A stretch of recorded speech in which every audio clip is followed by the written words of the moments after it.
Quando a gente fala de informações de custos, uma primeira tratativa que a gente tem que fazer é fazer as classificações. Então, em um primeiro momento, é do total de gastos que uma empresa tem. Alguns são investimentos, composição de ativos, né? Outros são gastos de consumo. Esses gastos de consumo, a gente tem as despesas, que são gastos de consumo não produtivos, com atividades acessórias e de apoio, que não são atividade finalística da empresa, não são objeto de sua produção. E a gente tem os custos, que são os gastos produtivos, são aqueles gastos de consumo relacionados com a atividade finalística da empresa. Quando eu falo dos custos, a gente tem subclassificações também. A gente tem um primeiro grupo que é a classificação quanto à relação com o produto final. Então, eu tenho alguns componentes de custos e aí eu olho a relação desse componente de custo com o meu produto final. Se eu conseguir enxergar essa relação e a quantidade desse item de custo dentro do meu produto final, eu classifico ele como um custo direto. Então, para ficar um pouquinho mais claro, a gente tem aqui no exemplo de uma indústria têxtil, como exemplo de custo direto, a gente tem o tecido. Por quê? Se eu fabrico uma camisa azul, dentro dos meus relatórios, dos meus mapas de produção, eu consigo saber exatamente quanto de tecido eu vou usar para cada camisa azul que eu fabrico. A mesma coisa para mão de obra direta e outros elementos de custos, como, por exemplo, materiais secundários, embalagens. Então, esse tipo de custo, eu consigo enxergar a relação dele com o produto final, é o custo direto. E existe um outro componente de custos que a gente não consegue enxergar essa relação com o produto final.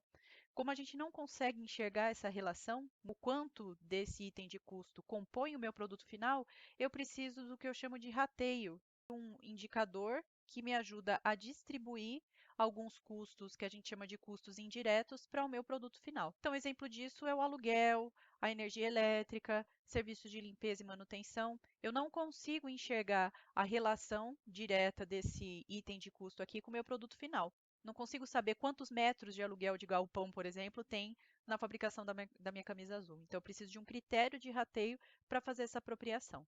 Então, essa é a primeira classificação, custos diretos e custos indiretos.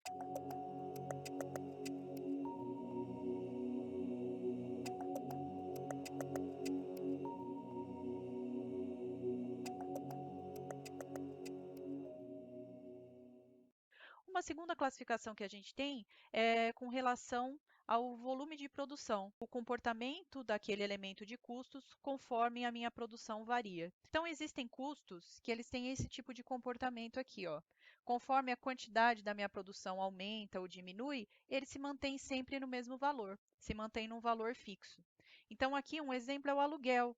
Independente se eu produzir uma unidade só em um mês ou se eu produzir 1 milhão de unidades de camisas azuis, por exemplo, o meu valor de aluguel do meu galpão, se eu produzir isso num galpão alugado, ele vai ser o mesmo. Ele não vai se alterar por conta da minha quantidade de produção. Mas existem outros custos que, conforme a minha produção aumenta, o valor total deles no mês aumenta também. É o caso, por exemplo, de tecido ali, né, que eu falei da camisa azul. Se eu produzo uma camisa azul, eu vou gastar só 1 metro de tecido. Se eu produzo 100.000 camisas azuis, eu vou gastar 100.000 metros de tecido. Então, eles variam conforme a minha produção varia. E aí tem alguns outros custos com comportamentos intermediários, né, custos semifixos, que eu tenho um patamar aqui que não varia, e aí a partir desse patamar eu tenho uma variação por cada unidade de produção que eu aumento. Né? Um exemplo aqui é o consumo de água. A gente tem um valor fixo, né? E aí, a partir de um dado volume de consumo, eu pago uma taxa por cada metro cúbico consumido de água.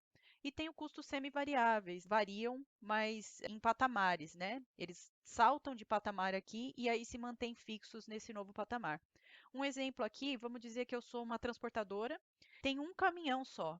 Então, a depreciação desse caminhão em um período vai ser fixa.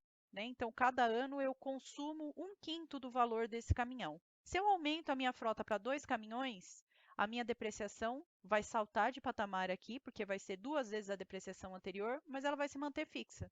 E assim sucessivamente. Então, são padrões de comportamento de custos. Isso é útil porque esse tipo de custo exige um tipo de gerenciamento, esse tipo de custos exige outro tipo de gerenciamento. Né? A mesma coisa aqui para custos diretos e indiretos.